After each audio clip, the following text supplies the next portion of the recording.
now connected with the Ortigas Foundation, the library. And may I now call on Mr. John Silva.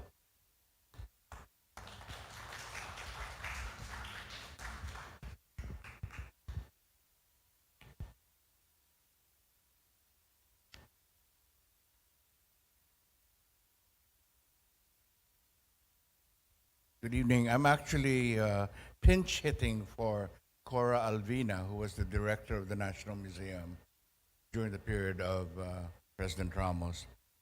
I was her consultant for that period.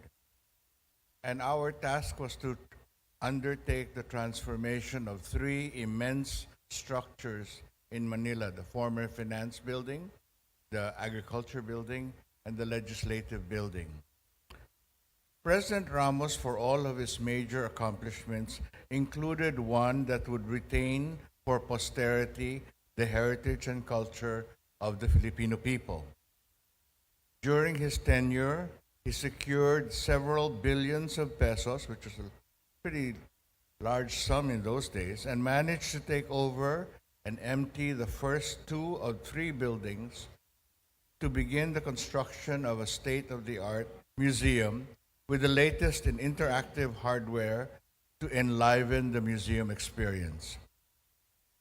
Cora Alvina and I, with the help of our board chair, Tony Cojuangco, oversaw the construction and completion of first the Finance Building, renamed the Museum of the Filipino People, and later the Legislative Building, renamed the National Gallery of Art. Whole floors were cleared of the cubbyholes and the makeshift rooms, and now there were new rooms with soft lighting and all-glass windows repaired, wooden floors repolished and sanded, and they made for dramatic gallery space. In the Legislative Building, which was once exalting the machinations of government and their leaders, now became a homage to arts and culture, to Lunas, to Hidalgos, to Alquas, Amorsolo, and many more. When finally completed, the busloads and busloads of students came, families and people from the provinces came, and the tourists came. There was a deeper understanding of history from our artifacts of thousands of years ago to contemporary exhibitions on the formation of our country. Presidents and foreign ministers, after laying a wreath at the resting place and monument of Jose Rizal, would travel nearby to the National Museum to complete their understanding of our nation. I compared, one time I traveled to compare the new museum, our new museum complex, to the museums of our Southeast Asian neighbors. After World War II, and everyone securing independence, our neighbors built the requisite museums, but in several decades, many of them would lose their luster and upkeep. But in the Philippines, celebrating in 1998 its 100th year in declaring independence, President Ramos gave our country a very striking and modern museum, yet keeping and preserving the buildings which identified our past. President Ramos's legacy to the Philippines was to give us a museum that cherished and kept true to a distinct and historical truth born by research and facts. There is, though, an undercurrent of misinformation and historical revisionism that now pose a danger to this and the next generation's enlightenment about how we came to be.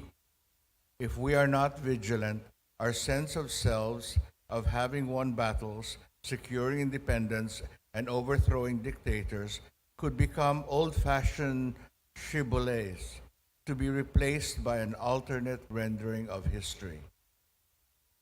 We are therefore indebted to President Ramos for giving us a national museum that fortifies our integrity and continues the search for historical truths.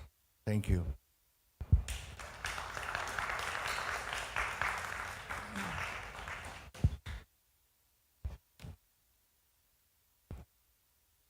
Thank you very much, Sir John.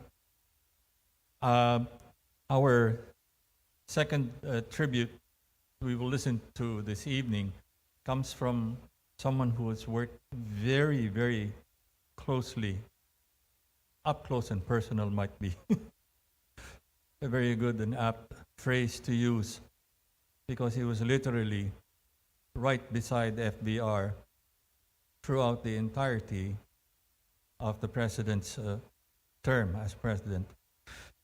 He just recently came out with a book. It's Behind the Red Pen, is that right? Which tells of many stories, sometimes his travails, as he did his work and learned so much from the man he was working with. I'd like to call on Jojo Terencio, the close-in writer of the president.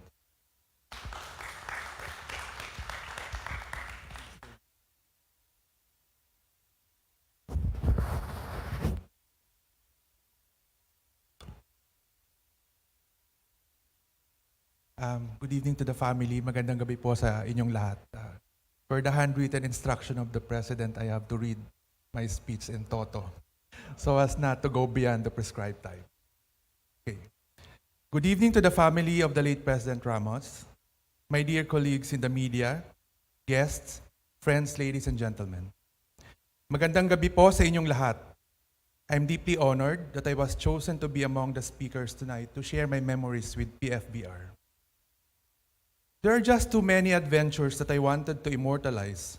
So when the time comes that my own memory begins to fade, there's something solid to remind me that yes, I worked for President Ramos, who is no doubt one of the best presidents that this country ever had. At ako ay napakapalad na sa loob ng 10 taon ng aking pagtatrabaho sa gobyerno noon, ang 6 na taon rito ay bilang close-in writer ni Pangulong Ramos. I was 21 years old at the time.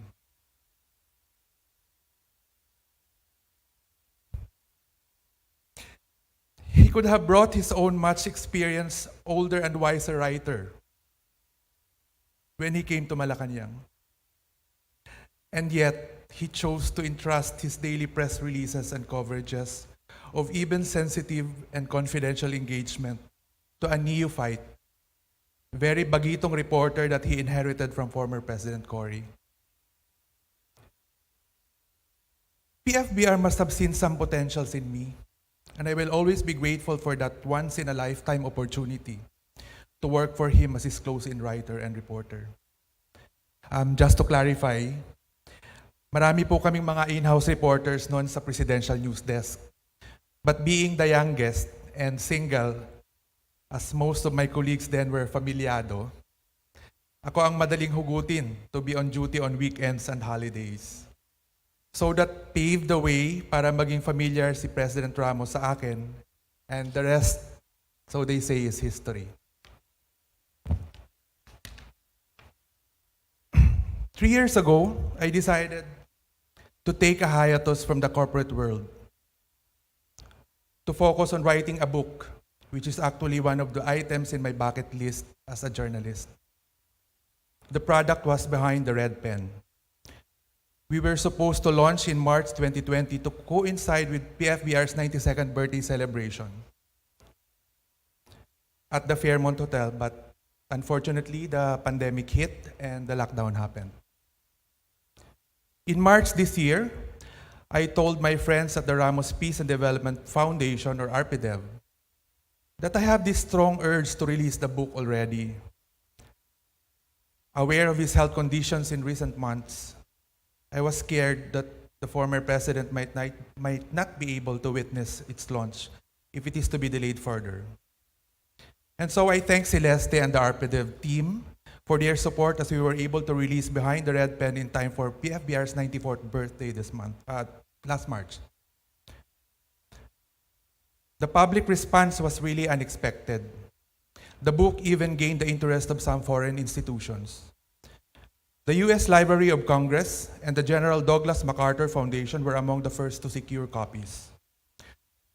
As I excitedly shared the news with everyone at RPDEV, ang sabi ko, grabe, wala pa rin kupa si boss. Ang dami pa rin interested. It's very heartwarming that the people who really matter have not forgotten him. I will read an excerpt from the book later to give us a glimpse of how PFBR was as president, a boss, and mentor. I want to share with you, first, who the person behind the red pen was as I saw and knew him. A famous poet, Maya Angelou, once said, "People will forget what you said. People will forget what you did. But people will never forget how you made them feel." Makakalimutan ko kung ano ang mga lectures na ginawa sa akin ni boss.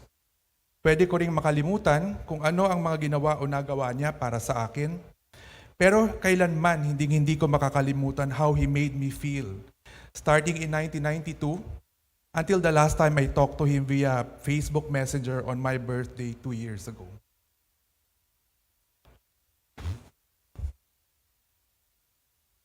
President Ramos made me feel valued and important. While I was his close-in writer, despite his busy schedule attending to issues of national importance, he would find time to get to know his extended staff. Inaalam niya ang pangalan, personal background, family members, things like that. He even called me by my first name, Jojo. Some leaders would not even bother to get to know the names of their staff, but PFBR did.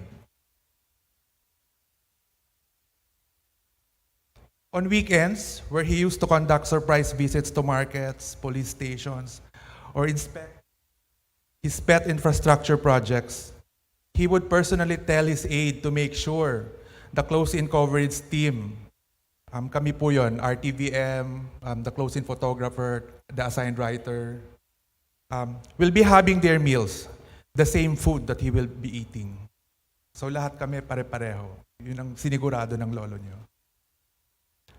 There were even occasions he would invite me to join him and Mrs. Ramos for lunch in their family table at their Tagaytay residence. And over lunch, that's when he would ask personal stuff, kwentuhan. May pagkamarites din si Sir. Pati love life ko noon, inuurirat. So sino ba ang hindi mai-inspire kung ang presidente at ang kanyang pamilya ganun katratuhin, di ba? Pamilya. In February 2020, before the ECQ, I went to his Makati office and presented him a copy of the book manuscript.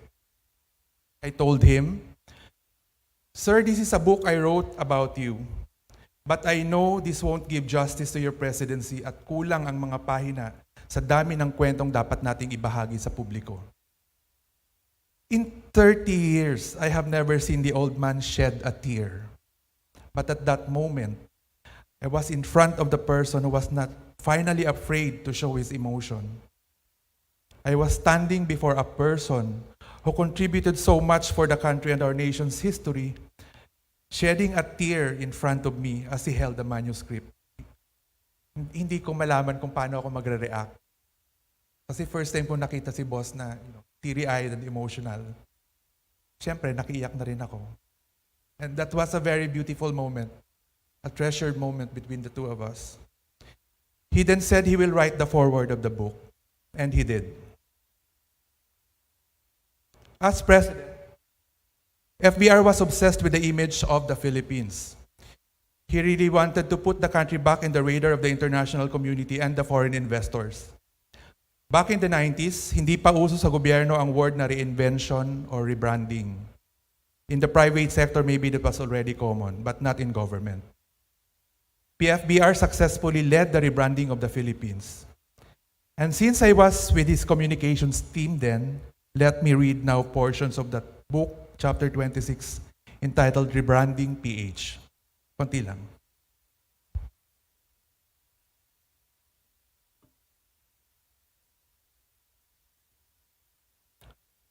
It has been a great obsession of FBR to erase the image of the Philippines as the stickman of Asia.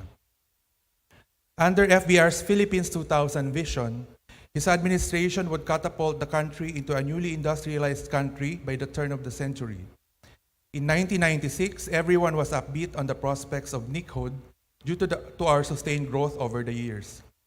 In fact, the series of our achievements earned FBR the moniker Mr. Fix-It, a title given by Time magazine. The Philippines also earned the title Rising Tiger Economy in Southeast Asia. FBR made every effort to turn the reputation of the Philippines around, using the presidency to achieve this objective in terms of media mileage. And I would quote him, "Everything is about branding," unquote. The president would often tell his press team, quote, "Do not forget the Philippines is the brand that we are trying to market," unquote. Therefore, we should do everything to protect our brand and reputation. He would always remind us. And there were several instances when FBR led this brand reinvention, but let me share here 4. First, FBR and the First Lady would often visit the former Smoky Mountain to highlight the progress of its transformation into a model community. Early in 1993, he ordered the closure of the former dump site in Tondo. He instructed then Press Secretary Sison to hype its closure in both the local and international media so they will know that the face of Manila has been transformed. Second, and I'm glad Labor Secretary Nieves Confessor shared this also last night. It was President Ramos who coined the term OFW, or Overseas Filipino Workers, in the mid-1990s to highlight that Filipinos abroad were not only overseas contract workers, but also expatriates and highly skilled individuals with high-paying jobs coveted by large corporations. He specifically instructed us at the Presidential News Desk to no longer use in our press releases the term OCW, but OFW. We should institutionalize the use of OFW to refer to Filipinos working overseas. It is more inclusive, FBR told us. And number 3, FBR even went as far as changing our national bird. Alam niyo ba yon? From Maya to Agila. The Maya, sparrow, got his attention and decided halfway through his term, it was time for the lowly sparrow to retire and be replaced by the regal Philippine eagle. The president then issued Proclamation 615 on July 4, 1995, declaring the Philippine eagle as the national bird. In issuing the proclamation, FBR said the characteristics of the eagle were more representative of the country and the Filipinos. And I would again quote your lolo. "It's time for takeoff. Katulad ng agila, lilipad ang Pilipinas ng matayog. Kayang-kaya natin ito basta't sama-sama," he said. And lastly, 4th, at a time when the Philippines was already being hailed as an emerging tiger economy, in 1995, I recall that FBR was again pissed because he saw on CNN a news about the Philippines and the accompanying video was an old footage of Smoky Mountain. He called Press Secretary Sison, instructing him to provide CNN Manila Bureau and other international press outlets with updated videos about the Philippines. He could not get over what he saw. He would rant about it in the next cabinet meeting, reminding the official family to help in the monitoring of what was being said or shown abroad about our country. And again, I quote, "It's all our job. We should help the press secretary," FBR stressed. To this, he directed then Foreign Affairs Secretary Domingo Siason to coordinate with the OPS and ensure that all the Philippine embassies and consulates would have updated videos to be provided to media and other stakeholders. End of it. And to close, let me echo the closing paragraph in the book's acknowledgement, as this is how I truly feel at the moment.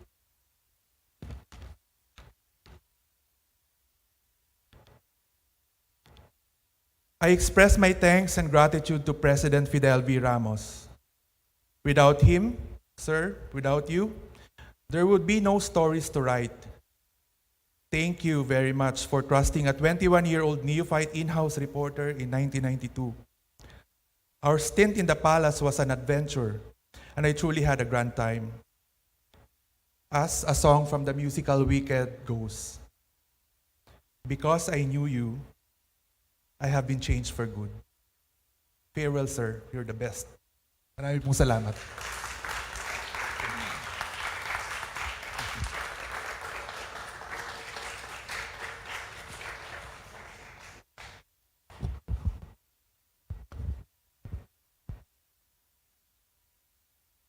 Maraming salamat, Jojo. Our third tribute for this evening comes from a gentleman who probably spent how many decades, partner? Who knew the president when he wasn't president. He knew the president when he was a very high-ranking senior official at the military establishment at the time.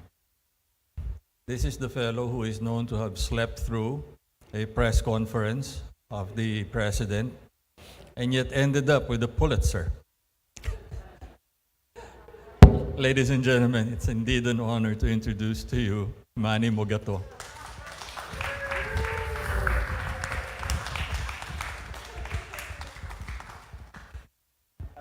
Thank you, Toby. Good evening, everyone, sa family ni late President Fidel Ramos. Condolences po. I knew the President when he was Armed Forces Chief of Staff and covered all the coup attempts against Cory Aquino, which he defended. No? Yeah. Basahin ko na lang para...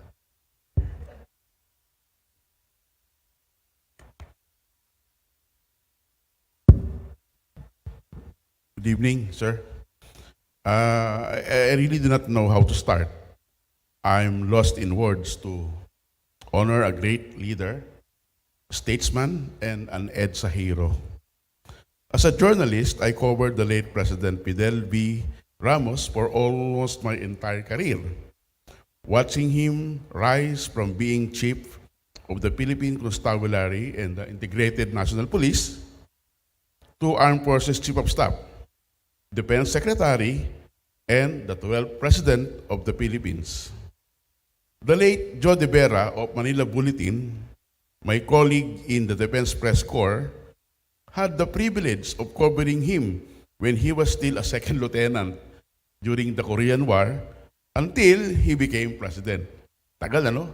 Ako, since 86 to hanggang ngayon, nung bago siya namatay. It was customary for him to bring along reporters to his out-of-town trips. I have seen him in his low and high moments, but he never showed it in public, his weaknesses. He had an image of stability and grace under pressure. He was the last person to emerge from a burning Fokker plane when it overshot a runway in Catarman, northern Samar. In another incident, he reassured us when another Fokker plane lost altitude during a flight from Zamboanga to Cotabato when one of its engines skunked out. And he was very calm when our UH-1H helicopter nearly slammed the mountains during a bad weather in eastern Samar, a day before his birthday. Hindi mo pala makita yung katabi mo sa loob ng chopper pagka malakas ang ulan, no? Zero visibility. The pilots landed our choppers in a rebel-infested village where we waited for the army to rescue us. While his security escorts were very nervous at that time, he was very calm, reading and scribbling on the edges of the documents with his famous red pen. Sabi nga ni Jojo, no? Ramos made us ride with him on a B-150 armored vehicle for the next 8 hours until we reached Tacloban that night. It was past midnight when we arrived and a birthday cake was waiting for him. Before he was known as FBR, people working called him Somar. Alam mo yan? Sa DND, no? Somar. Hindi po original si Yorme. Si FBR ang original. Kasi yung baliktad yung spelling, no? But reporters covering him called him Tabaco because he always had a cigar but he never lit it. Although he was friendly to reporters, We kept our relationship with him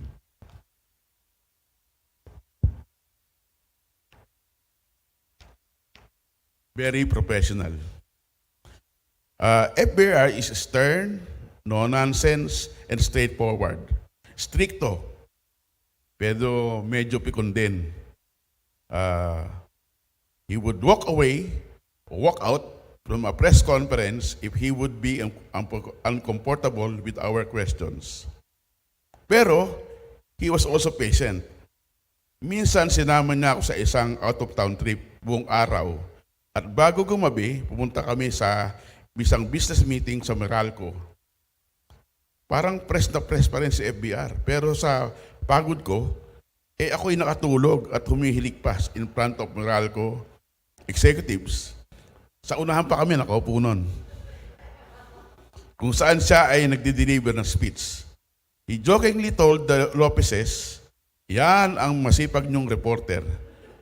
I was with Manila Chronicle, then still under the control of the Lopezes. I know he disliked some reporters who were very critical of him. That's understandable. But he does not show it. Wala siyang binan sa Malacanang at wala din siyang ipinasarang news organization. He jealously guarded his legacy. He wanted to be remembered as the general who restored and guarded democracy, the president who broke monopolies and made peace with the enemies of the government. During his 6 years in office, there was political stability and the economy grew. Cutting poverty incidents and the highest tax collection efficiency rate at 17%. He was the best president in the post-EDSA period. He was also the most accessible president. He had a weekly press conference every Wednesday in Malacanang and gave exclusive interviews to all media organizations that would make a request.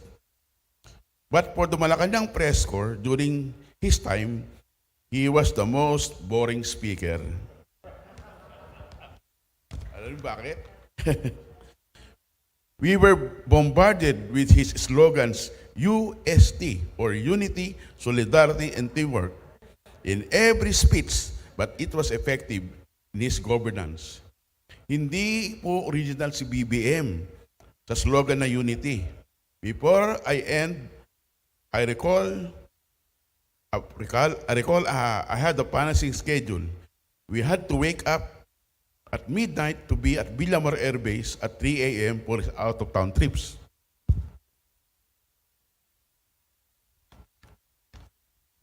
Konti na lang. He would be patiently attending town hall meetings in the provinces, multitasking by reading, writing, and at the same time listening to speakers in a noisy room. Nagulat nga kami minsan when he interrupted one local official in Bacolod because we thought he was busy reading and writing marginal notes and was not absorbing the discussion.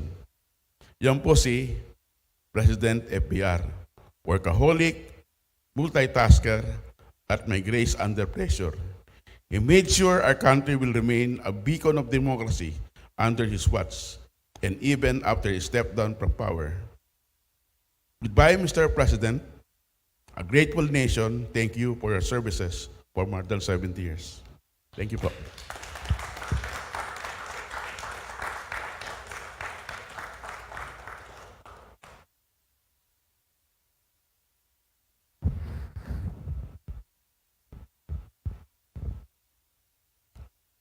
Thank you, Manny. Our next tribute was supposed to come from one of the presidents of the Malacanang Press Corps during... okay.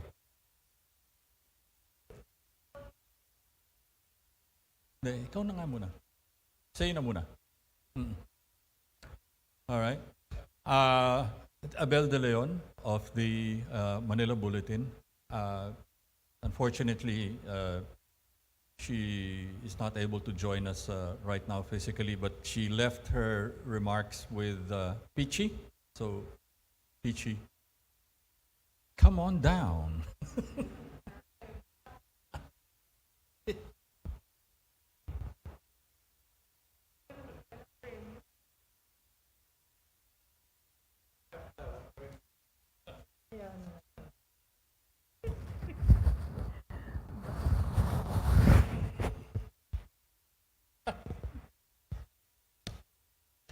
Okay, due to unavoidable circumstances, si Abel won't be able to say her piece, so she told me to do it for her.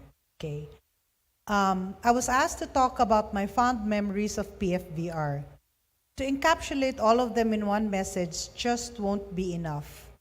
All my and the Malacanang Press Corps' memories with FVR would mean writing volumes of books, probably, and to borrow FVR's favorite line, pages and pages, single-spaced, back-to-back. My years covering FVR's administration actually defined my career as a journalist.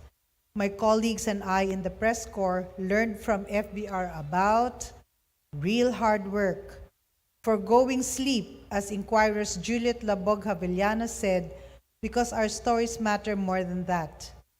That reporters are like cats in having 9 lives because we cheated death a number of times while trailing him on board the Fokkers, C-130s, and Hueys. We learned that military men are not as frightful as we initially thought, having come from covering President Cory before him. Truth be told, there were many firsts that FVR introduced the press corps to. Number 1, it used to be that Code 1 would be encircled by the PSG and the third layer would be us, reporters, photographers, and cameramen from different TV stations. FBR changed this to him, Code 1 in the center. The second layer became us, and the third became his security. We have never felt more safe and secure. That's one perk of our job during his presidency. He told us that we should learn to balance work and play. What an advice, right, from a very workaholic president. So he instructed then PSG Chief General Joe Kalimlim and his deputy, then Colonel June Esperon, to allot a time every week to teach us how to play golf. We never did muster enough strength to make our golf balls cross the Pasig River into the first hole, but we did contribute to the mountain of golf balls now resting under the river.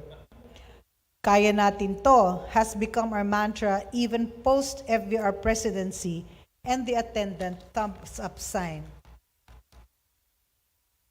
The MPC, or Malacanang Press Corps, during his time, collected quite a number of arrival and departure stamps, passports, visas, domestic and international travels, and fond memories of our coverage, despite the fact that in most of our foreign trips, the norm would be from the airport straight to the media hotel, to the venue of coverage, back to the media hotel, then to the airport. It was a miracle that we were able to insert our so-called economic missions in between. Love na love namin nun yung President's time kasi yun yung economic mission time. Also known as pasalubong time. The sense of family pervaded in the corridors of Malacanang during FPR's time, and we were his other children, and we learned to love our job more because of this. Post Malacanang, FBR would attend the annual anniversary of Manila Hotel, wear his signature eyeglasses minus the lens, and was always the life of the party. There are more that I would like to share, but this is just the first page. I will write about how it was covering him and all the fond memories we have of him. For now, allow me to express my heartfelt condolences to First Lady Ming Ramos and the rest of the family. We share in your grief and loss, ma'am. Mr. President, rest in peace. We will miss you. May dadagdag lang ako personally tukol dito sa Manila Hotel na to and Manila Bulletin. If you remember, Press Secretary Jess Season Was one of the first press secretaries. So sabi niya, punta tayo kay FBR, sabi niya, kasi we have to remind him about the Manila Bulletin anniversary. O sumama ka na, Pichi. Sabi ko, yes sir, para pag-usapan na natin yung mga dapat na questions niya dun sa susunod na press con. So sumama ako, tsaka sa Secretary Jess Season. Pagdating namin dun sa likod, may bisita siya. Si FBR may bisita siya. Mamaya, pumasok siya dun sa secret room yun eh. Parang study room niya yun eh. Galit na galit, sinipa yung yung desk. Tapos, excuse me for those who understand Ilocano but he said, okay ninam. Sabi niya, galit na galit siya. Then he looked and he said, oh Jess, anong kailangan mo dito? Tapos gumagano yung tabako. Pag gumagano yung tabako niya, galit na yun. Sabi niya, Mr. President, may sasabihin ho si Peachy sa inyo. So anyway, kumalma siya, tapos sabi niya, mamaya ka na. Then he went back. Anyway, we miss you, Mr. President, and we only hope saniban mo naman yung mga ibang susunod na presidente sa'yo para at least man lang umayos-ayos itong bayan natin. Thank you, everyone.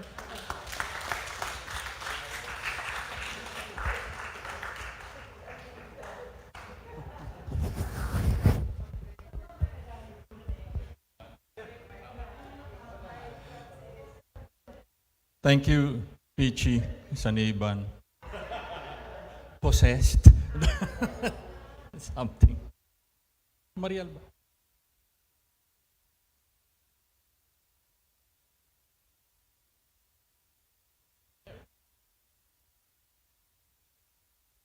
Can I call now?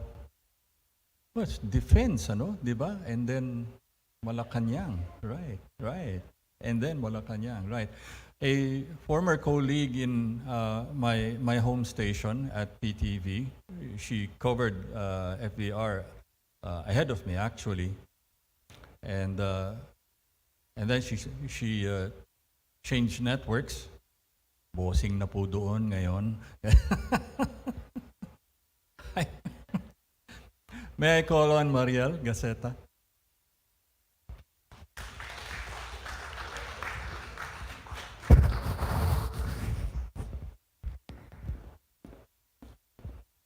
Good evening again. Again, my condolences to the Ramos family and to all of us.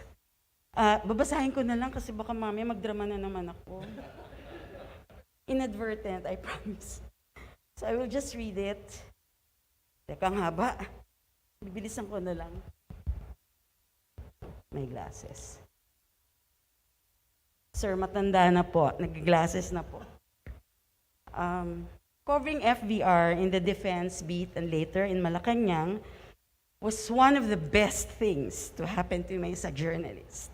And frankly, as a young person then, I would excitedly go to almost all of his events and activities everywhere in and out of Metro Manila. I thought this was my chance to go around the country for free, and I did. But I worked my butt out because his schedule was grueling, and covering him was no joke. We would wake up before the crack of dawn, board a Fokker, cover his meetings all day and at times until night. By mid-afternoon, we were all exhausted, but not him. He was just getting started. Pag nag-RON, run or rest overnight, most of the time before sunrise, si Ed Pangilinan then would wake us up, kailangan mag-join sa jogging. There was a time as still S&D, his last activity was a dialogue with barangay chairman at around 5 p.m. Kota na po kami dun sa battery of meetings all day with the commanders, with the governors, the mayors. So we left to eat and came back almost 2 hours later. And he was still with them, the barangay chairman. I mean, you would think he would just limit himself with the commanders, with the, higher higher-ups, but he would listen. And I realize now that most of these decisions, the policy decisions that he made that were higher level, were grounded on the grassroots. So hindi lang siya academic decisions or sinabi lang ng mga secretaries niya, but this was based on the people on the ground. So, yun yung tumatak sa akin. Speaking of meetings, it would always seem that he wasn't paying too much attention, as Manny said. As he would take notes or he seemed to be distracted. And then suddenly he would ask a question about a certain detail or figure that we just shrugged off as inconsequential or totally missed. And that has left a lasting impression on me. And sometimes I wish I had that ability, as it really takes a high level of skill. President Ramos helped open my eyes to the perception about the military. I came from UP, and I was convinced then, and it was martial law, that all soldiers were utak pulbura. Excuse me. No offense meant, but that was my perception then. But FBR made me see that soldiery is not just the management of violence or defending the country from external forces or threats. It is also about winning the hearts and minds of the people and about public service. How ironic, at the same time, a wonder for me that this man, who participated in wars and trained in the profession of arms, would be a champion for peace with the CPP-NPA, the RAM-SFP-YOU, and the MNLF. Imagine that. FBR is also very fond of repeating his speeches. And he has this propensity for acronyms. Do you remember BIMP-IAGA, SPCPD, NDCC, POC, and so on? Reporters both in Defense and Malacanang would joke about his speeches. There he goes again with UST.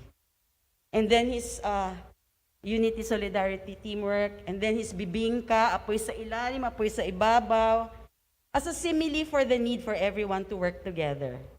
And kaya natin to with matching thumbs up. With the benefit of hindsight comes a realization that for every speech that he gave, he was talking and reaching out to a different group of people every time. But since we were always with him, sawan-sawa na tayo. But but for those whom he visited, they are hearing it for the first time. So yung na-realize ko rin in hindsight, yung paulit-ulit na yon, is his way of, it's like a commercial. Remember, Acevedo Optical.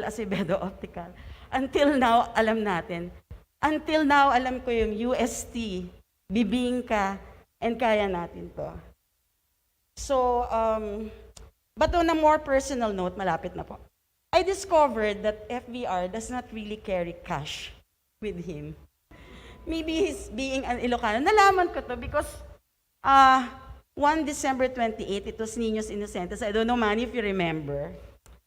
With the consent of his aide-de-camp and some other, si Aspa, Lulu Ilustre. Inano namin siya, Niños Inocentes namin siya.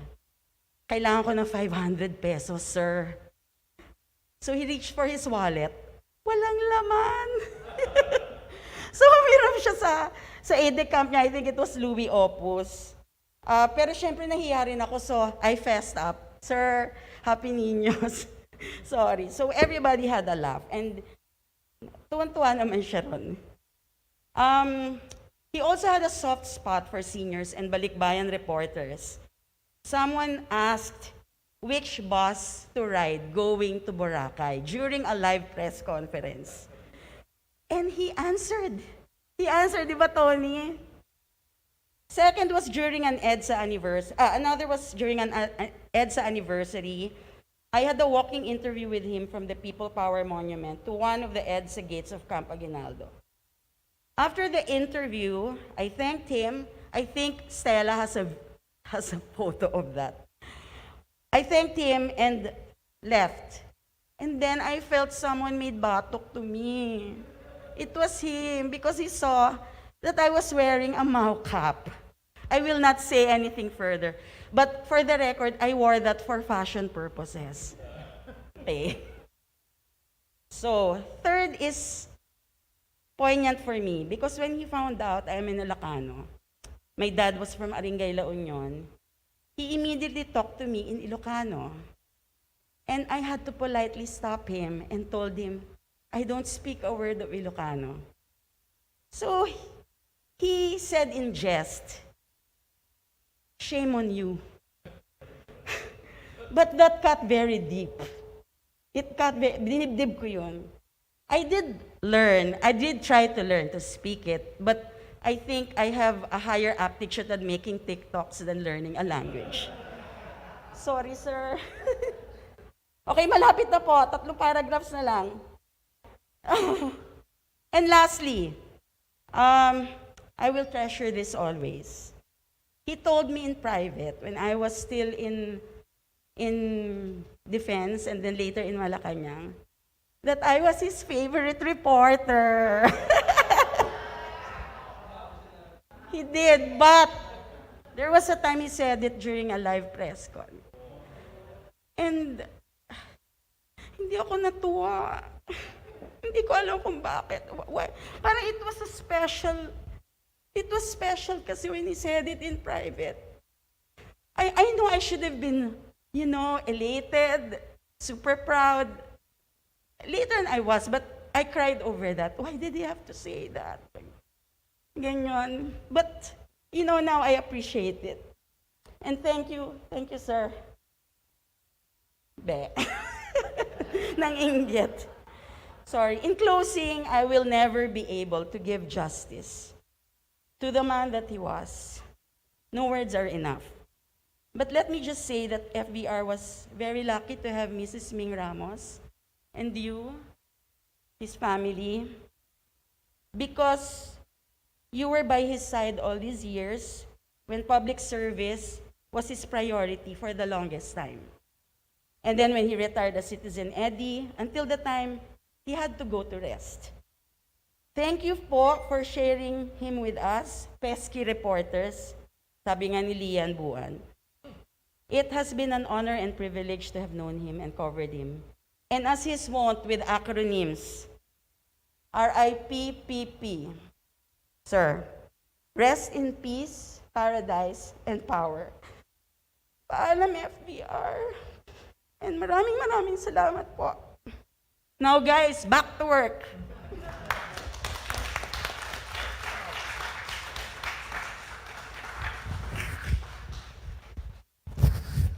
Thank you very much, Mariel.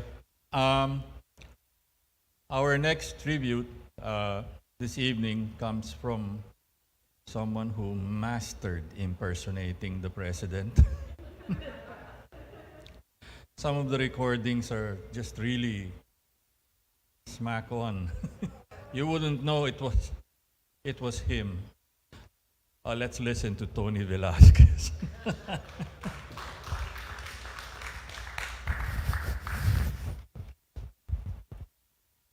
Thank you, Tokayo. Teka ha. Because this will be a stand-up performance, I need to put this on the pedestal. Yeah. Watch out, Jokoy. Tama ba ito? Yeah. Okay.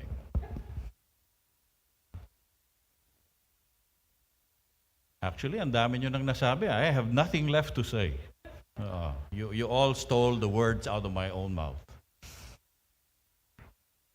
So I'm sitting there, listening to everybody give their recollections of, their experiences with FBR. And parang feeling ko, kulang pa ata yung sinulat ko for tonight. Ang dami no? There are just tons and tons of memories that we all siguro shared, no?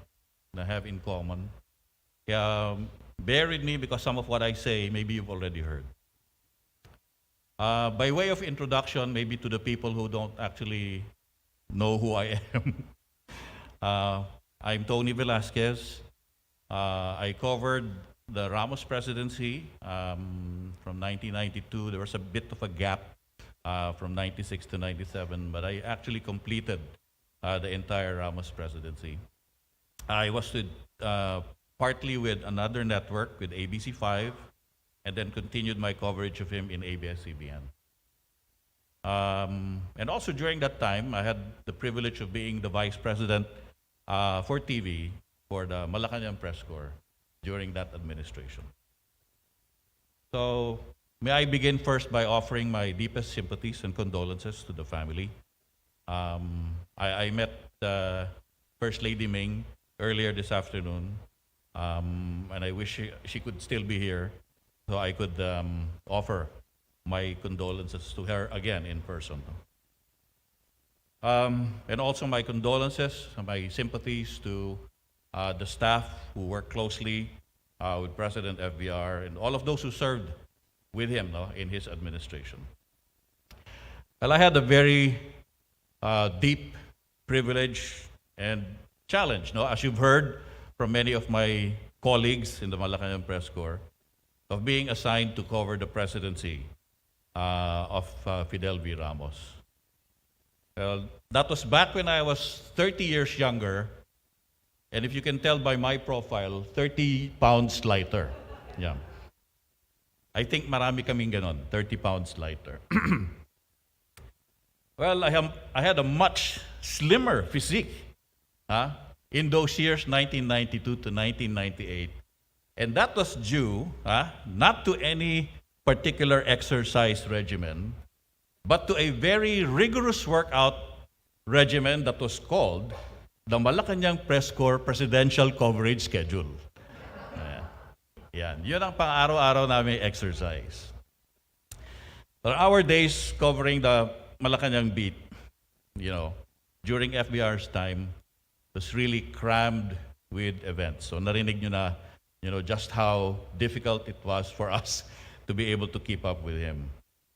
Well, some of these events would be at the palace, when we'd be covering until early evening. Kuminsan hindi pa kami kumakain, but we'd still be waiting for, some news to filter out from some meeting that the president would be holding. And many of these events would also be in provincial sorties, as you heard, where we'd be required to get up before the crack of dawn, and then we'd be ready to board an Air Force helicopter or the infamous or famous Fokker 27 media plane. And this would fly us to the towns and the cities that the president would regularly visit. And numerous times also we'd be flying out of the country to cover the state and working visits of the president. We'd be traveling so often that some of us in the press corps borrowed this old recruitment slogan of the US Navy. No? Actually, that slogan says, "Join the Navy and see the world." So we just paraphrased it and said, "Join the Malacanang Press Corps and see the world," with President Ramos. And if she were here tonight, maybe si First Lady Ming could finally confirm to us what we always suspected, na maraming nunal sa paa si President FBR dahil hindi siya mapakali at kung saan-saan siya gumagala at pumupunta. Kasama siyempre kami, ang Malacanang Press Corps. So the cadence that President Ramos set made the press corps work double time and triple time. From his daily assortment of meetings nga at the palace to numerous speaking engagements at public events, one thing was very clear, yung talagang pinakita niyang unparalleled work ethic that he brought to the presidency. The same work ethic that kami in the press corps had to match. Sa sobrang sipag niya, kuminsan, bilang mga reporter, parang gusto nga naming sumuko na lang sa pagod. Paano naman kami susuko kung lagi ka na lang niyang hinahamon na, "Kaya ba natin ito?" Ano sagot? Napakahina na sagot ninyo. Isigaw ninyo to para mas magising pa yung mga nandito sa mga mausoleo. Kaya ba natin ito? Well, that immortal battle cry of FBR would always spring to mind whenever the nation and our countrymen had obstacles to overcome. Madalas yung brownout dahil kulang yung power supply. Kakayanin natin ito. Kapos ang supply ng tubig. Kakayanin natin ito. Just like that hill that he had to capture from enemy forces, no? In Korea. He would charge at the problem until he was satisfied that he could arrive at a win-win solution. Yun yung isa sa mga paborito niyang terms, win-win. And then, when he did, he would invite everyone, diba, to flash his signature gesture. Thumbs up, everybody! Although at some point, parang pag medyo inaanto ka na, ang dinig ko doon, thumbs up, everybody. Well, I think it was this combination of his unwavering determination to succeed and excel, and of course, his folksy humor that endeared FBR to most, if not all of us in the Malacanang Press Corps, and to all the folks who had the privilege of meeting him. He was called Tiger Eddie, the leader who meant business but was not above poking fun at himself. I recall this one event. I don't know if some of the press corps members who are still here would recall it as well, where he was at this newly established techno park in Laguna. And he was delivering a speech while inaugurating this project, when for some reason that maybe only his dentist could explain, nahulog yung pustiso niya. So nung nahulog yung pustiso niya, I thought maybe he would try to cover it, be embarrassed about it. But no. What he did instead was tinawag niya sila Rebuli, sila Bulit, yung iba pa mga photographer. Sabi niya, "Oy, halika dito, kunan niyo yung bungi ko." And that made it to the front pages of the newspapers, the FBR flashing a smile with one tooth missing. Yeah. And then during some of his provincial visits, he had this tradition. I don't know if naikwento na niya to sa mga apo. He would go on stage, and then, because sometimes he'd be wearing this baseball cap, no? He'd take his baseball cap off, dudukot siya ng suklay sa bulsa niya, magsusuklay siya. Tapos, iaabot niya yung suklay doon sa mga kasamahan niya. O, magsuklay kayo. So, kailangan magsuklay lahat ng mga kasamang lalaki na nandun sa entablado. And I would like to think that this grooming accessory, yung suklay na yon, was somehow symbolic, no? Somehow symbolic of how FBR wanted to have his work done, di ba? He would go through everything that landed on his desk, di ba, Jojo, and go through it with a fine-tooth comb. Ika nga, di ba? Bubusisiin niya lahat yon. Para laman lahat ng mga papeles na yon, tatatakan niya nung kanyang famous 3 initials, CSW, completed staff work. Well, hindi lang ito, no? Yung mga papeles na binibigyan niya ng attention niya. Kasi dun sa mga regular weekly press conferences niya, sisimulan din niya ito with yung kanyang customary habit, no? May dala-dala siyang, for example, may dala-dala siyang photocopy ng mga dyaryo for the day. Pero kapag meron siyang nakitang article na hindi niya masyadong nakursunadahan o nagustuhan, yung supposed to being masthead, kunwari pangalan ng dyaryo, ititiklop niya yon. Hindi niya papakita. Pero halatang halata mo sa typeset kung kaninong dyaryo yon. At saka niya sasabihin, "Well, I take issue with this particular newspaper report." Ganun. Pero tinakpan niya yung masthead. No? And maybe that was his effort na rin, na wag naman pahiyain yung reporter na nandun sa dyaryo, na nandun sa press conference, di ba? Well, that spoke a lot about the type of president that FBR was, that he would take the time and the effort to clarify issues, to respond to reporters' questions, and also accommodate, no? Our not so infrequent ambush interviews. Kuminsan yan, pag meron siyang mga out-of-town sorties, hinihintay namin siyang matapos dun sa kanyang activity, no? Kami naman, yung press corps, we would be waiting in the sidelines, trying to see if we could get an opportunity to approach him and maybe ask him some questions. We never got a chance to do that kasi siya na yung lumalapit. So after he'd finished doing his activity, lalapit yun, siya pa yung magtatanong na,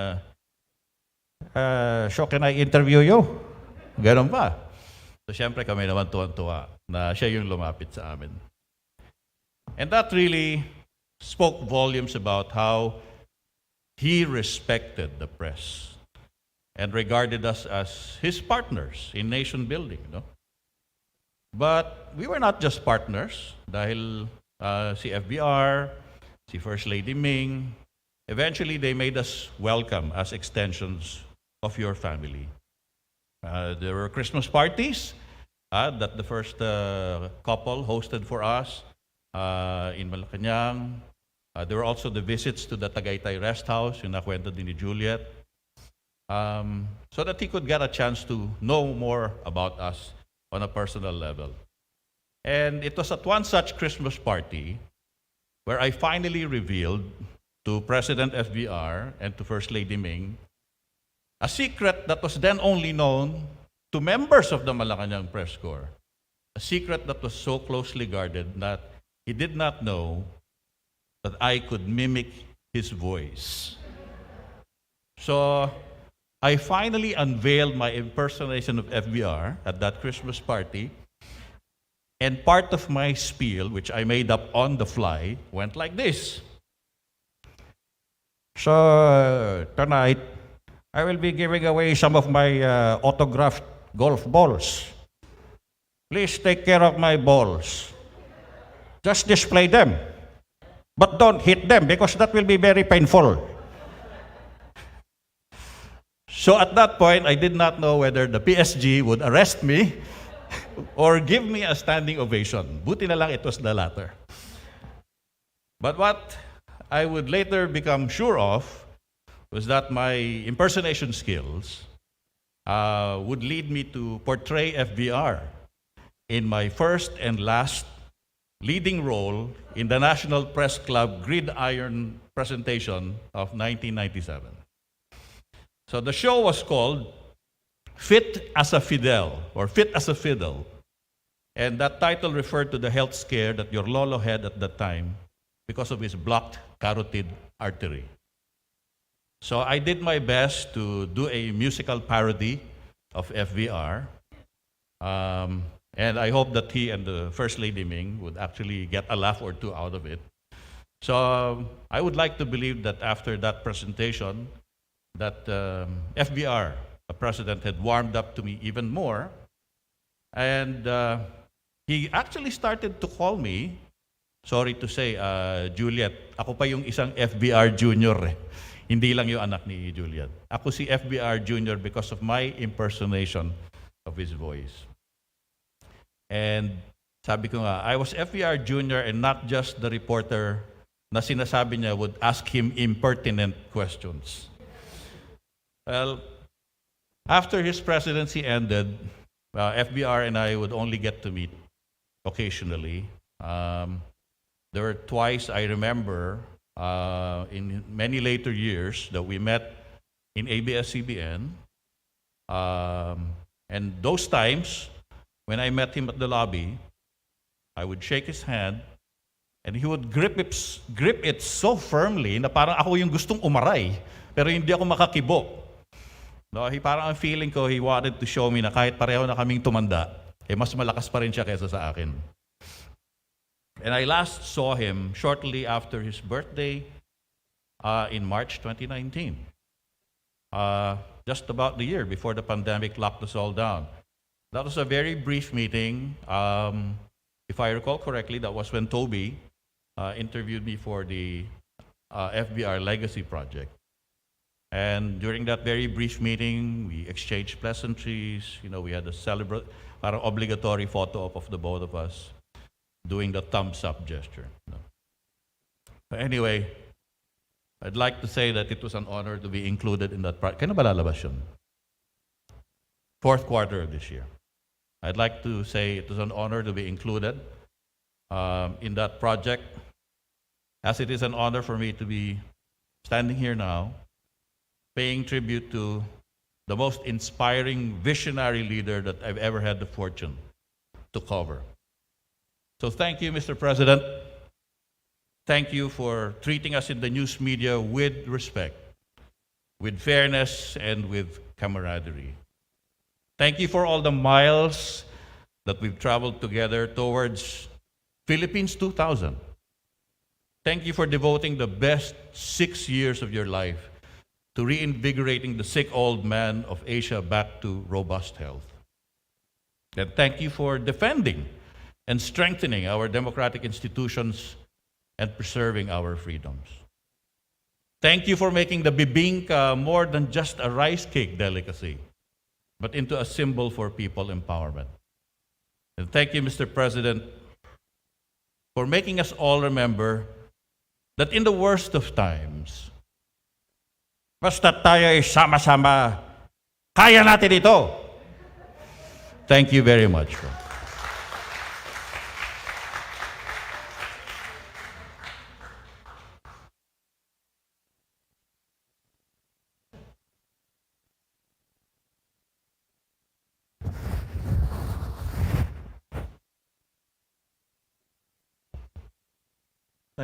Thank you very much, my tukayo, Tony.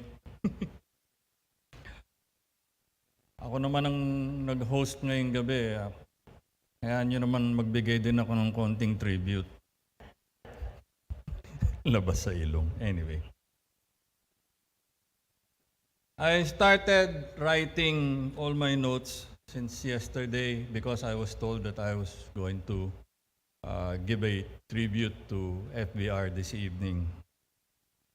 There's 36 pages here, so please bear with me.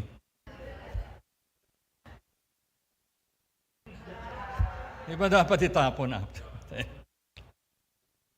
Tony mentioned the oral history project, and let me pick up from there.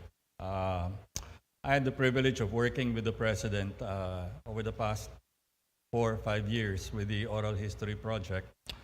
2017, Direct Stella of RTVM broached the idea to me if we could do interviews of a select number of people who worked with and for the President in the course of his career as a public servant, as a military officer, as President in particular, and eventually as Citizen Eddie. And I said, yes, terrific.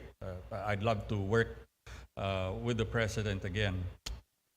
So initially it was just about 80 to maybe 100 people that we identified. We eventually ended up with 166 over a period of 2 years. And unfortunately, because I was doing the interviews, I never really got to share my story or my answers to the questions that I would ask.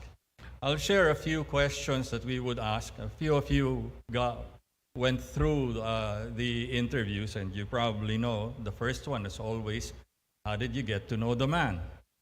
What was your first encounter with him?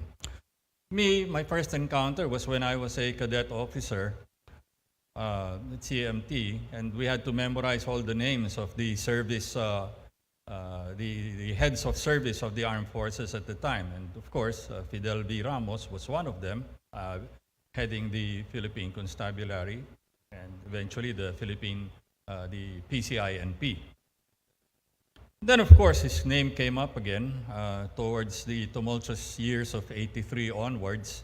So, yeah, but I never really met him. I read about him in the papers and read some of the analysis of who he was, what he could do. And then February of 1986 happened, and that turned the table for me. Wow.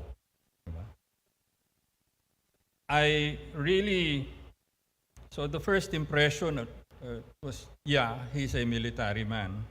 But eventually the impression, like many of those I interviewed, changed as they got to know the man better and as they got to engage with him closer. My first meeting, I asked also, when was the actual first meeting? Well, my first meeting with him was actually during the campaign when he got lost for a few days, for a few weeks, and then he suddenly reappeared and we asked him where it was he went. Apparently he went outside the country or something. And then, so that was the first engagement.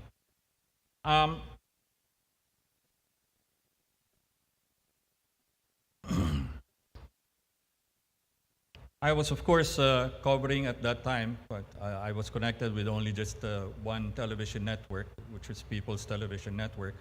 And there was a certain affinity, of course, the public television network being associated and being tasked to cover and follow the presidency at that time. And yeah, I was assigned to cover eventually the palace. So there you go. One of the most, and a lot of you have already shared it, my colleagues in media have shared it, you know. We were in our mid-20s, 30s, early 30s. He was much, much older than we were. But he always put us to shame. I mean, the amount of energy that he had in covering, and we were panting, we were gasping for breath, and here he was, fresh, dishing out all his acronyms and getting people's spirits up. Today, we're probably in the same age where he was when he was president, and he's still putting us to shame. When you look at the experience covering him at the time, I don't think I would be as active or as energetic as he was. So that one, there you go. One other question that we asked our interviewees was, do you have an FBR moment? To me, I think my FBR moment was, it was Holy Week, I think. Just shortly before the APEC, the Holy Week of '96. And it was just my team. Jojo, I think you were there too. And then someone from the Palace Photographers. So it was a very small team. Holy Week nga so wala talagang nagko-cover at that time. And I had the opportunity of riding in the same vehicle with him. And, you know, he started asking me questions. How are you doing? How is it? And, well, first FBR moment is, you know, you have to relax. Take it easy. Sir, how can I take it easy when you're not stopping? And he was laughing, he was cracking jokes, and here's how I eventually came to an admission to him of, an admission of omission. And I said, sir, I have to admit something I didn't do. I'm really sorry about it. Sabi niya ganun. Oh, what is that? Sabi niya ganun. Sir, I didn't vote for you. Pause for about a second or two, looks at me and says, well, someone has to pay penance for what you did, right? So there you go. The last question we'd normally ask our interviewees was, what do you think was his greatest legacy? And since it was the last question, I'll reserve my answer to that, the last part of my talk. My second observation, the second part of my talk, to my tribute, is my impression of him as a communicator. After leaving journalism, I joined the corporate communications world. And without really being very conscious about it, I took along a lot of the lessons I learned from the man. He was a consummate communicator. He was exceptionally good. I mean, the detail in his work, you saw it. The word I thought up was savvy. but I think it does not exactly convey how exceptional a communicator he was. And he wasn't afraid to engage. You guys remember one time he was being picketed. Instead of driving away, he ordered the convoy to stop. And we were, oh! Everybody runs around him, and the protesters were shouting and shouting and shouting. And he answers them, we won't be able to arrive at anything to agree on if you will keep on shouting. Who can speak for the group? And eventually, one or two of the protesters, the protest group, the leaders, spoke to him. Sir, ganito kasi. Another thing I noticed about him is the measured tone, pace. So while everyone else about him was agitated and was losing their head, he was steady Eddie. And well, I hope that in my work as a communications, in the corporate communications world, I was able to practice that too, I think. Anyway, he was a terrific strategist. And by that I mean that he knew how to control the narrative. He knew how to control the pace of the messaging. You start with this message, there's a logical flow to this next message, and there's a logical flow to the final message. He controlled the narrative. And it was something that you really, watching him, you were in awe about it. And his responses to issues were impeccable. And we were amazed as reporters covering him, how detailed, how well informed he was of all the information that was at his reach. My third impression of the man is his being a public servant. I logged in about 24 years in the public service,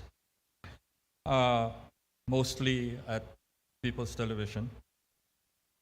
When I looked at FBR's record of public service, I'd like to think that his entire life was dedicated to being a public servant.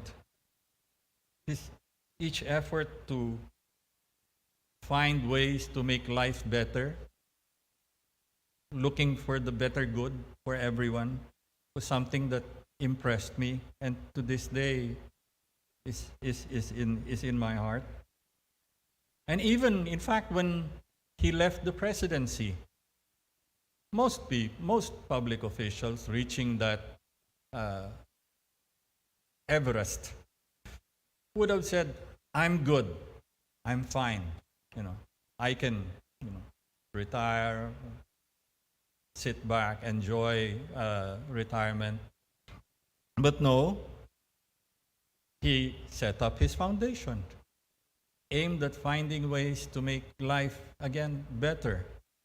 His advocacy for peace and development. And you would hear it very often enough. Unfortunately, at that time, I wasn't able to stay in touch with him, but thankfully, I was given the opportunity to reconnect.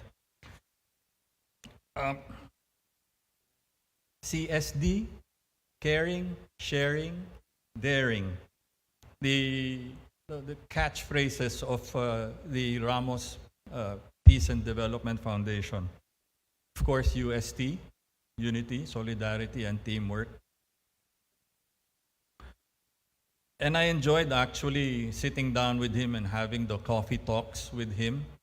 I'd pass by his office and he'd take a look at, hey man, come here. And I'd have the 3-in-1 with virgin coconut oil in it too. I'm a purist with coffee. I like it black, Barako. And when he said, okay, di ba? Yes, sir. It's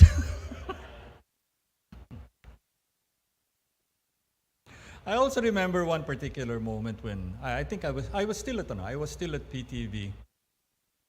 It was my last year. I didn't know it was going to be my last year, but I was covering the EDSA celebration. So February, of course, I was covering it.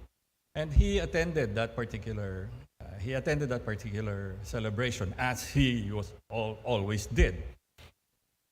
I had the opportunity of coming up to him and interviewed him, asked him a few questions, answered, of course. And at the end of the interview, so we separated. I was off the air already. He came back and he said, "Your shoes are getting too big." 1 year later, I joined corporate communications. I didn't know that he was nagdilang anghel si Sir. Parang wala nang lugar para sa akin sa ano. I needed to move. And I realized only after na ano. Which brings me to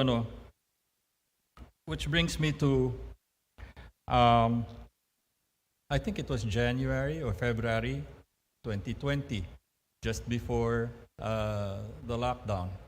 Word already of the pandemic was spreading around. It was people were getting infected, and we were thankfully towards the wrapping up the interviews. And I had the opportunity, again, passing by his office, his desk, and he called me and he said,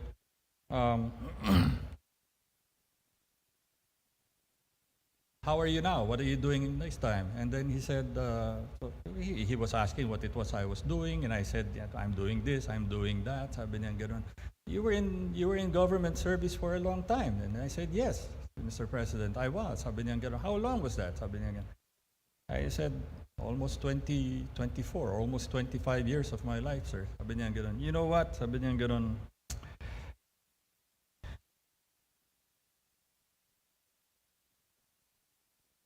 "It's an honor to serve," he said.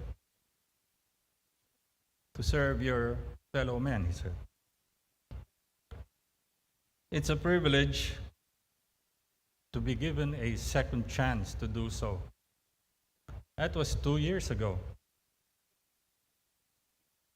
2 months ago, I accepted the job to return to public service. I didn't know na nagdilang anghel na naman si Sir sa akin. And I hope I will be able to live up to the example he shared with me, that he was a consummate public servant as well, who wanted to dedicate his career to the service of others. I'd like to thank the Ramos family.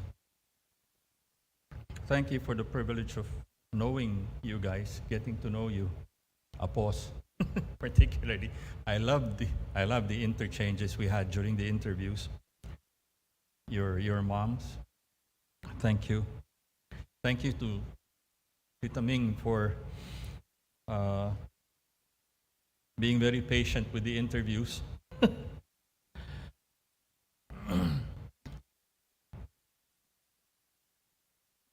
To the entire Ramos Martinez clan, thank you very much for sharing him with us, the Filipino people and the Filipino nation, and for your patience in sharing him with all of us.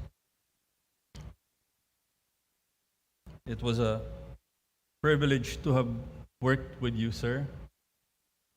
It was an honor to have worked for you. Thank you very much, sir. Thank you.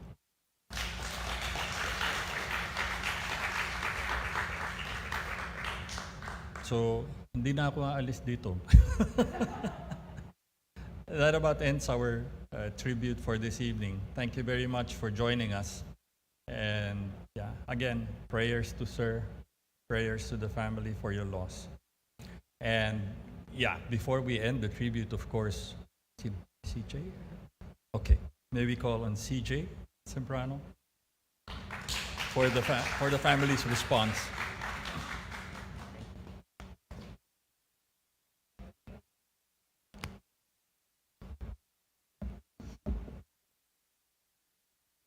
Good evening, everyone. My name is CJ Sembrano. I'm the son of Alex and Chula, the third daughter of FBR. I am the first grandson out of 8 grandchildren. On behalf of my whole family, I would like to thank all of you for being here. Thank you for your kind words, for sharing your stories and experiences with Lolo.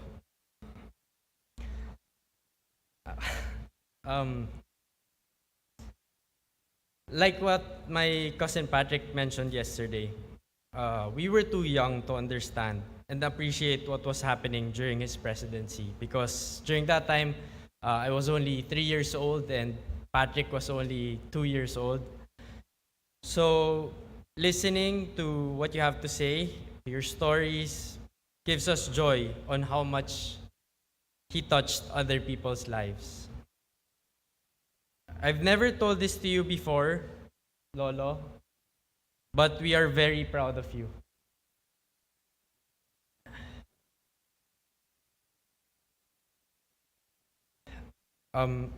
You all knew him as FVR. I knew him as Lolo. So let me share with everyone who my Lolo was from my point of view. Growing up, I was always told that I looked like Lolo the most. I honestly didn't believe it. I thought it was just the wide forehead or my big ears.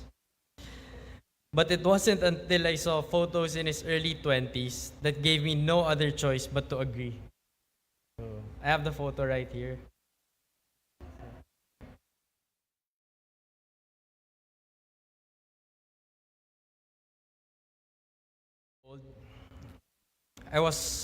This was already after his presidency. I started playing golf. So as you all know, Lolo loved playing golf. He loved it so much that no matter how busy he was, he always had time for it. And because I played golf, he would often invite me to any event that was related to it. I would often join him, whether it's playing with his friends or in tournaments. I guess we can say that it was a blessing in disguise that I was the only golfer amongst the grandchildren, because I was able to spend a lot of time with him in and out of the golf course. This is when we became close. I'm sure all my cousins would agree that our relationship with Lolo is very unique compared to other maglolos out there. Although he didn't say it, we knew that he loved us, but he had a different way of showing it. That constant invitation for golf was one of them. And just like most of his former cabinet members, he would also send us weekly articles with notes or directives, indirectly telling us to please read it. This was one of his ways of connecting with us and keeping us informed. He always supported us in all our endeavors. He was always so proud of telling people something about us as he introduced us. It was almost always borderline overselling his apos. He would often say, "Yan si CJ, single handicap yan. 300-yard drive with matching swing." But during that time, my handicap was still at the 20s and I could barely reach 250 yards. Whenever he got invitations for different speaking engagements, conferences, state visits, etc., he would always choose a grandchild to bring as his assistant. He chose us based on our availability, but his priority was choosing based on our interests or careers in relation to his trip. He wanted to make sure that we learned something new. He would sometimes ask us to visit his RPDev office in Makati to work for him. Working for him meant making his famous sexy coffee, which was mentioned earlier, the 3-in-1 with virgin coconut oil. photocopying articles, ordering his lunch, or sometimes just patiently sitting in front of him while he tirelessly worked on his articles and books. This was his special way of spending time with us while he was working. Maybe you can even call it his unique version of a love language. Not once did he force us to choose a certain career, nor did he control our life decisions.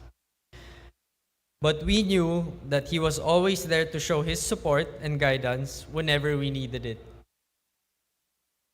Lolo was simple, but he was also Ilocano. So to those of you who didn't know him, his daily clothing was composed of 3 different things. The first is something gifted. It can be from Lola, a family member, or maybe his friends. And then the second one was something free or a giveaway. It can be a corporate giveaway shirt, a free shirt from a golf tournament, etc. Or the third, something he bought to help the caddies in Aguinaldo, which had his favorite word, Philippines, right in front. Although he was very kuripot, he was always dapper and well-dressed during formal events. He always loved the simple things and never wanted anything in excess. I would always remember hearing him say during events, conferences, or get-togethers, "This coffee is better than Starbucks." Want to know why? Because it's free. Those are some of the things that I'll miss about you, Lolo.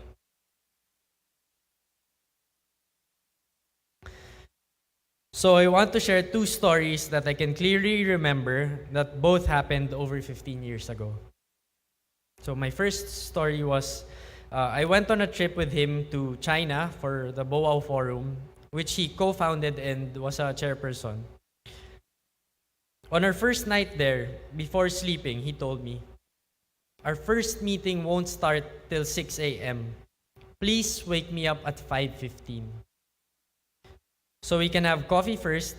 And then I said, "Sure, Lolo." I alarmed my phone at 4:45 to make sure I have enough time to prepare for a day filled with meetings. At around 4:05 a.m., he was nudging my foot and waking me up asking for his coffee. He was already all dressed and ready to go. This is when I learned of Lolo's work ethic, and this is also when I learned to alarm my phone 1.5 hours to 2 hours before his scheduled wake up. So my second story is, we were in a conference or a state visit somewhere. He was invited to give a speech. The night before, he had a bad case of gout. So he couldn't walk at all, and we had to stay in the room for the whole time. The following day, I was already gauging if I should notify the organizers about the situation, but when I asked him, he shrugged it off and signaled me to help him stand up, and alalayan ko daw siya para maglakad towards the venue. When we got to the venue, he sat on his seat, and when they called for him, I immediately went by his side to help him stand up, but he gently pushed my hand, stood up, and walked to the stage and delivered his speech as if nothing happened. I knew that the level of pain was very high because before and after the event, he couldn't move. Maybe it was the inner soldier in him that just wanted to complete another mission. But that's the kind of man he was. Committed, no excuses, no complaining, just results. I knew he was recognized at the national level, but meeting people outside of the Philippines, I learned how much people respected and admired him on an international level. He used to open his speeches before with, "He's retired, but not yet tired, and that He is still in existence because He has not yet done enough for our country and for the world. Well, Lolo,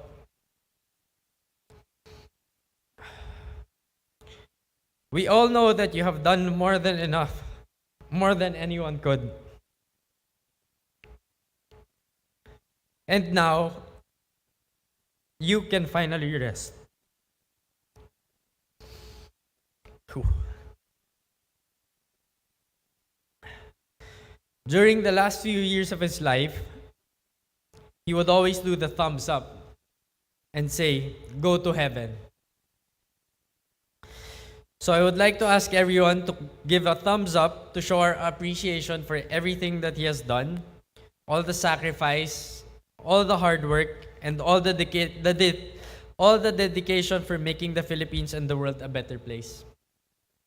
Thank you, Lolo. We love you and we will forever be proud to be part of your family. Kakayanin namin to. Thank you, everyone.